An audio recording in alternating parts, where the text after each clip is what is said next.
ગાંધીનગર ખાતે વડાપ્રધાન નરેન્દ્ર મોદીના 75મા જન્મદિવસ નિમિત્તે બ્રહ્માકુમારી સેન્ટર ખાતે મેદસ્વી મુક્ત યોગ શિબિરનું આયોજન કરવામાં આવ્યું હતું। આ પ્રસંગે ગુજરાતના ગૃહ રાજ્યમંત્રી હર્ષ સંઘવી વિશેષ ઉપસ્થિત રહ્યા હતા। હર્ષ સંઘવીએ પોતાના સંબોધનમાં જણાવ્યું કે આજે સમગ્ર દેશભરમાં એવો માહોલ ઊભો થયો છે કે વડાપ્રધાનનો જન્મદિવસ માત્ર જન્મદિવસ નહીં પરંતુ માનવતા દિવસ તરીકે ઉજવાઈ રહ્યો છે। દેશની પ્રજા આરોગ્ય સહિત અનેક લાભો મેળવીને ખુશ છે, ત્યારે આજના દિવસે અમદાવાદમાં વિશ્વનો સૌથી મોટો બ્લડ ડોનેશન કેમ્પ યોજાયો હતો, જેમાંથી 5 લાખ બ્લડ યુનિટ એકત્ર કરવાનો લક્ષ્ય નક્કી કરવામાં આવ્યો છે। ગામડાથી લઈને શહેરો સુધી વિવિધ સંસ્થાઓ, સરકાર, યોગ બોર્ડ તેમજ સામાજિક સંગઠનો દ્વારા બ્લડ કેમ્પ, યોગ કેમ્પ અને આરોગ્ય કેમ્પ યોજાઈ રહ્યા છે।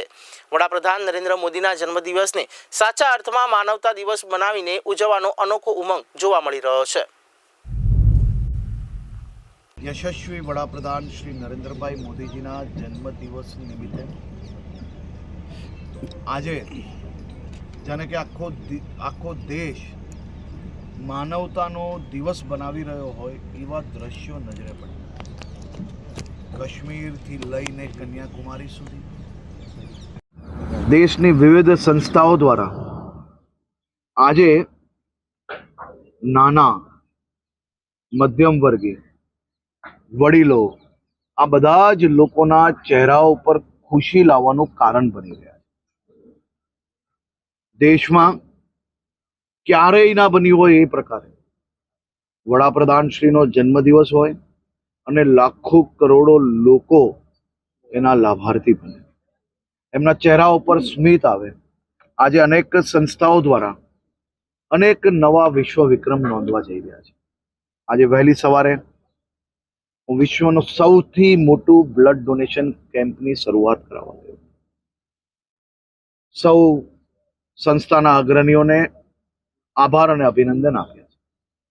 એક સંસ્થા દ્વારા દેશભરમાં 7500થી વધારે બ્લડ કેમ્પનું આયોજન કરવામાં આવ્યું અને એમને નારો આપ્યો કે મોદીજી કા જન્મદિન और मानवता का ये महादिन।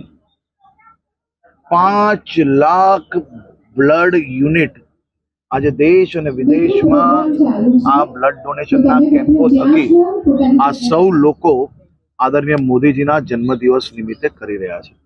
તેરાપંથ યુવક પરિષદને હું ખૂબ ખૂબ અભિનંદન આપું છું। આજે ગુજરાતમાં ગામડાઓથી લઈને શહેરો સુધી અલગ અલગ હજારો કાર્યક્રમો સંસ્થાઓ દ્વારા, વિભાગો દ્વારા, પાર્ટીના કાર્યકર્તાઓ દ્વારા, ઇન્ડિવિજ્યુઅલ લોકો દ્વારા રાખવામાં આવ્યા છે। તે સૌ લોકોને હું ખૂબ ખૂબ અભિનંદન આપું છું।